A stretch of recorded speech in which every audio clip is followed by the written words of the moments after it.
can say one thing, and I think a lot of us do that. The relationship started with trauma bonding, basically. We both related to childhood trauma. We both related, the struggle, and that's what kind of linked us.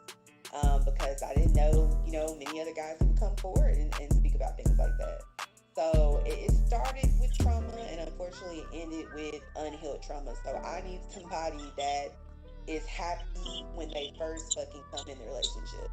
I don't want you to use me or try to be, an energy fucking vampire and suck away my happiness. I just need you to be in a happy fucking space, to know yourself and to be healed or near the end of your healing process. Like, I'm actively putting forth effort. That's all. It's not much, but it's so important. It is very important. I think that you touched on something like big as far as you saying like your traumas bonded you. I think that happens a lot, and then sometimes you grow from that. And if that's what bonded you, the moment that one of you, starts to grow and heal from it, like fall apart, because now what brought you together is no longer, like your foundation is no longer. So yeah, I do think it's important to be healed, be happy before you try to find happiness with somebody else, because they can only add to, right? We can't somebody coming in and expecting for that person to be our happiness. It'll never work, and you will always be disappointed, always be, because if somebody else has to be your happiness, there's not ever enough that person will ever be able to do. Never, ever. I mean, and that's just fact. I don't care how much they could give you the world, and it wouldn't be enough, because you got to have that self happiness. It has to be like shared. It has to be shared, not given, if that makes sense. Facts. Using something as a void. I feel you. So let me see. We got Fred on the mic. What up? Donatella, you just answered your own question. Oh, here you go. Ex-dude or whatever, talking about you was bringing him to galas and balls or whatever. He wasn't meeting the expectation. He wasn't meeting the standard of the area. Now you're saying, does she deserve to have a man that can fly her to all these different places and travel and this, that, and the third? I won't say that she doesn't deserve it, because being a trophy woman is not where you're from. And it's more than just an attitude. It's how you carry yourself in those galas, in those balls. United TV. How you know how to code switch between being in a hood environment and being in a networking environment. It's knowing that when I have people over, you become a host. You don't just, retreat. It's when it's more, being a trophy woman is more than just saying, oh, that's a hood bitch. It's being able to fit in where you get in. Well, I didn't bring him to the galas because I knew I couldn't. See, like, I'm very transparent. Like, I can admit, you know what I'm saying, that was something that a situation that I should not have been in. Not because I can't bring him to the galas and stuff, because at the end of the day, I am who I am before I got a degree. You feel what I'm saying? Like, I didn't grow up with nothing. I'm building and succeeding in myself in spite of support. You know what I'm saying? In spite of having it. There was lack of that, lack of stability, right? So I did all these things in the face of all of that. So I knew who I am and where I came from, and that shit don't make me. But I knew that he was not the type of person that I could bring around. Like, I couldn't. Whether, like, not even just that he wouldn't be able to converse, the whole way how he just carried himself, right? But the way he carried himself speaks to, like, my traumas, like Marcel says. You know what I'm saying? Sometimes we become very comfortable in our dysfunction because we've gotten so used to that, and that's what we know, And I'm a Taurus. I hate change, no matter how good it is. It's scary to me, right? It gives me like a lot of anxiety. And so when I find comfort, he reminded me of where I felt like, I guess, my most self. You know what I'm saying? So that's why I was kind of dealing with him, even though that wasn't like healthy, right? As far as what you're saying about trophy wives, oh God, I want to say something to that. It's the weed. I don't know. It's the fucking weed. Because I sure want to say something. Hey, look, I'm over here blown like say something to that. Like, damn, I want to say something to that. Oh, no, I know that it's not about where you from, about necessarily her being a hood chick or whatever, but it's like what you said. Does she know when and where? You know what I'm saying? Mm-hmm. Does she have the capabilities of, quote unquote, code switching? Or not? That's what I was saying. Because you will see guys get with girls who do not know how to do those things. You know what I'm saying? But she know how to, you know, get a body. She got a body done. And, you know, because, like, let's not kid ourselves. Being from the hood don't make you necessarily lesser. You just learn how to use certain skills in different type of ways. And if you just have like some guidance, some of us just needed some guidance to be able to apply that boom over here. You know what I'm saying? To understand, like, okay, we're not in the hood, but I can take them same tools. You can use the same tools to build many different things. So it's about taking them same tools. So I'm not saying like a hood girl wouldn't be resourceful. She know how to get it. You know, you got all the scammers and card crackers and whatever that they do in the hood or whatever. And they're able to, shit, them motherfuckers be having better shit than me. You know what I'm saying? I got a whole fucking career out here. You know what I'm saying? And they able to do shit that I can't even fucking do. Or even afford to do. You know? So they able to get their body done and always have on the nicest shit and always, because you have to invest in yourself. That's number one. To catch a nigga like that, let's keep it really funky. You got to be able to invest in yourself. You're not finna just be regular schmegular. And I am regular schmegular. I think I'm beautiful, but I am a regular schmegular ass female. Okay? And if I were to invest in myself, like a lot of these women do, I know for a fact that I'd be able to pull that. Because not only would I be invested in my aesthetic, I have a whole brain. I know I can code switch like a motherfucker. And that's what I want to say. I don't consider it being able to fit where you sit. I don't like that. I don't want to fit in. I just like to say I can sit anywhere, and there is a difference. Facts. I like that. What's his name? T something? I don't know. I'm sorry. Huh? This 1985 right here. I be trying to rewrite the name because baby, these messages is weird. Let's see what's up. Feel this process. I think the reason why women do that is that's a way of trying to hide their insecurities. So a person will end up choosing a guy that is not gonna shine the light on their insecurities by choosing somebody who can be known as more wrong.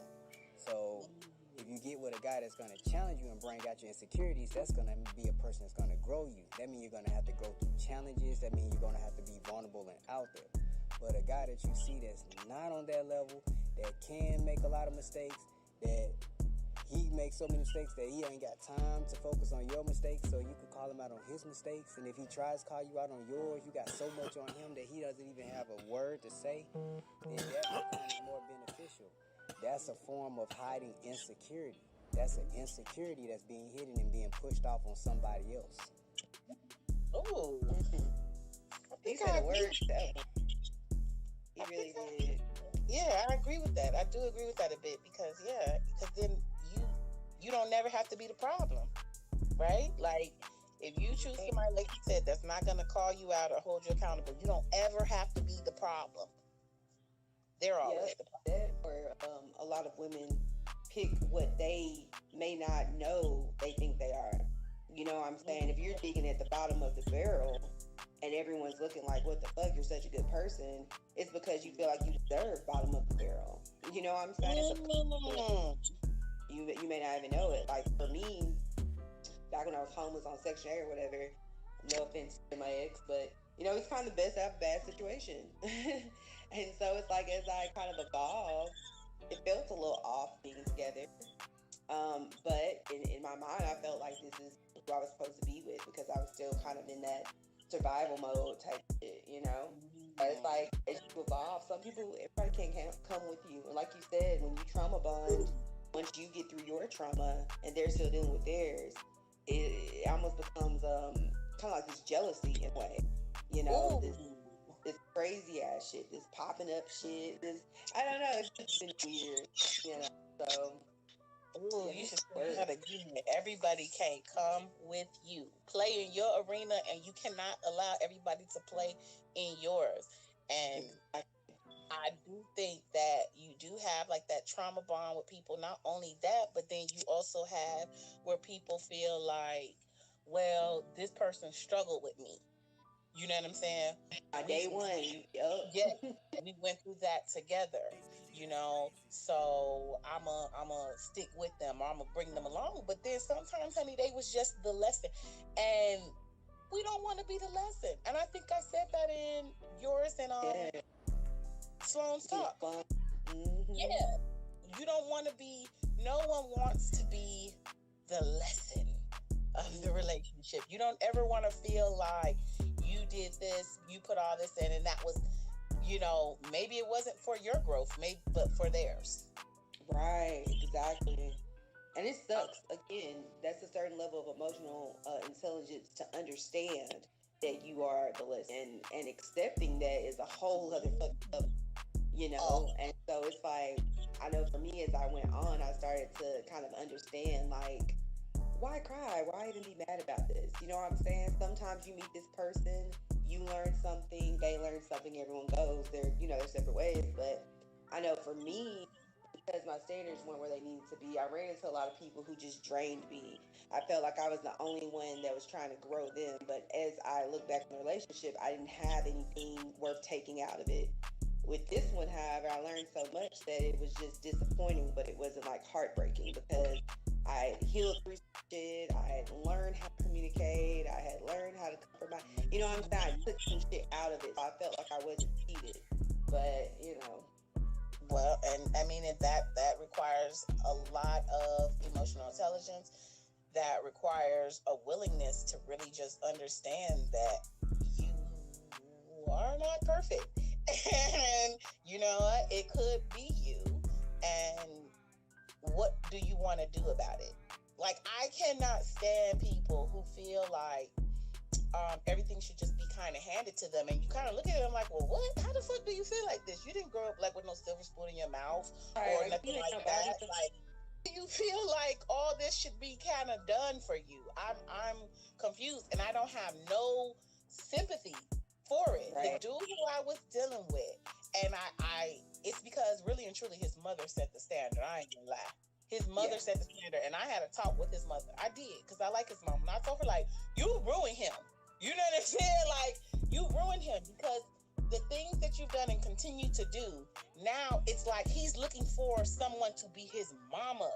You know what I'm saying? And not his woman. He's trying to take and carry those things over that you are allowing, because you didn't set no standards for him. You know what I'm saying? You didn't set no standards for him. You just kind of do, because why? We love our kids, right? But if you really, really, really love your kids, you're going to hold your kids accountable, because you understand that you're not going to always be here. So you've got to set that fucking standard for them. So, like, when they go into life, they're not, like, imposing all these things upon other people because you never set no standard for them. Right. Now we are getting punished by these fucking ignorant ass, broken ass motherfuckers. Like, I hate it. But it's just, I've always felt too that with, you know, people like to talk about traditional roles and shit, but I've always felt that, like, you know, back in the day when they were raising women to be wives, they were really raising these boys to be some little hoes. That's why they go out and try to fuck on everything. Like, yeah, go out, you know, the daddy's, you know, pushing them to go and have a bunch of sex. And so now that they're older, it's something that's been conditioned so damn long that they just keep fucking doing it. It's just like, we have to stop that. My mom, she didn't, the same rules my brother had, I had. He couldn't run all out and do all that type of shit. Like, so I appreciate the guys who put your dick on a pedestal, okay? Just like we're supposed to love our bodies and put ourselves on a pedestal. I don't want no used up toothpaste tube dick. It's just used up and abused. Ashy. You know, and you want me to take you, but then you want a woman that's damn near virgin. How dare you? Like, put your body on a pedestal. Be choosy with your penis. Be choosy with your penis. Because have you ever... Oh my God. Because that's a whole nother set of expectations sometimes niggas be having. And you got to look at what Brad said. Oh, you look at the previous relationships. Because a nigga came at me and we wasn't even dating. And I had, you know, this was when I was rocking my afro. You know what I'm saying? I was rocking my afro or whatever. And we hanging out and stuff. And we hang out all the time or whatever. You know what I'm saying? And like, okay, I'm not conceited or nothing like that. But at the end of the day, like, his bitch, bro, I look 10 times better than your bitch, and your bitch do all kind of shit to herself. You feel what I'm saying? I look 10 times better than your bitch. If I did any of the shit, like, it's over with. But I'm like, okay, whatever. But this motherfucker had the nerve to say something to me about my hair, like my natural hair in this natural state that come out of my head like this. You know what I'm saying? Like, nigga, don't. Oh, okay. He like, oh, so what you finna do with your hair? Because that ain't it. I'm like, nigga, this is it. I'm doing it. This is like, this is what I need it. I said, I wasn't aware that you was dating supermodels and shit. You feel what I'm saying? Right. Look at the bitches who you fuck with. Why? Because these bitches know how to throw on some lashes and some other fucking acrylic nails and throw on some wigs and shit like that. Like, what the fuck? Like, niggas be forgetting. Niggas really be forgetting you pulled them in some sweatpants and a fucking white t-shirt with Kool-Aid tank. They really be forgetting that that's how you pull them in your straight up natural, straight off work. I done fucking wasted my wine on my shirt, but I need some fucking gas ass way. Like, bro, I get hit on more when I feel like I'm looking ratchet than I do when I be dressing up shit. Exactly. Them gas station niggas, girl, you know how they be. Smile, queen. Hey, how you doing? All the time. And I be like, what? Why are you looking at me like this? I'm like, because sometimes I'm like, you lying. I know you lying because I know how I look right now. So, oh, me. I just tired, girl. Just tired. Sweatpants. I ain't got no bra on. I ain't brushed my hair. I'm just out here. You know, just depressed. Hey, mom, how you doing? Like, I'm like, damn, is it because you think I'm a weak bitch you finna be able to control? Or is this what you like? Like, I don't know what to distinguish. What's really going on? Yeah, I'm suspicious. You can pop a bubble if you want to hear from the people real quick. Yeah, we finna run these messages. Shit, let me find out Shorty ain't got nobody like Dottie ain't had nobody. Who ain't got nobody? Body, yeah. What the fuck? Rashad, you gotta come explain yourself. I'm so lost. Wonder Woman. I don't have any standards. That's why I pick the lowest of the low. My expectations were that maybe they would grow to be something important, but hey, guess that's why I'm single. I'm gonna start searching the jail system for soon to be released convicts. Oh my God. Everyone deserves a second chance. Yo. Boy, you buy that nigga a case of noodles, he gonna be in love with your ass. Damn. Oh, yeah. Here we go be on life after lockup. Oh, wow. Yo. I got a friend, y'all. Her name's Quita. She's been dating this man in prison with 2 consecutive life sentences for 2 years now. And he got laptops in there. They be sexting and shit. Like, I've met him. He's come to dinner before. Somehow he makes money to pay her, and he bought her a new laptop. Like, I'm like, damn, I might need to look into the prison. Does he have a brother in there? Like, how you getting laptops and shit? Wait, he bought her a laptop? Yes, like, he seems like a good guy, but yeah, he's serving 2 consecutive life sentences. I'm like, bro, what the fuck, Quita? Like, cause her baby daddy was shot in the head and killed 5 years ago. she hasn't dated or talked to anybody. She's just like, she just, it's weird. And so this Wow. happens, and she's in love with him. I think they're getting married.